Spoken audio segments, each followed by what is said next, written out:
Naniniwala tayo doon sa kasabihan na habang may buhay, may Pag-asa. habang may buhay, may Pag-asa.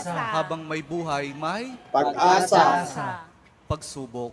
Dahil tayo katiwala ng Diyos, binibigyan din niya tayo ng iba't ibang klase ng pagsubok.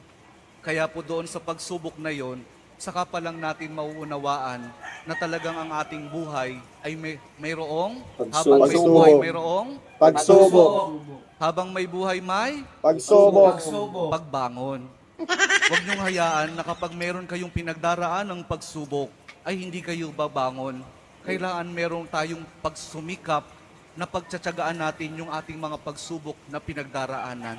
At kapag merong pagsubok at merong pagbangon, saka pa lang natin mauunawaan na talagang ang ating buhay, na habang may buhay, may Pagbangon.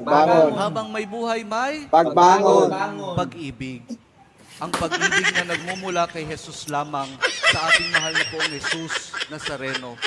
Dahil doon, kapag naunawaan natin itong mga bagay na ito, na habang may buhay, may pagsubok, may pagbangon at may pag-ibig na nagmumula lamang kay Jesus, saka pa lang natin mauunawaan at matatanggap na talagang habang may buhay, may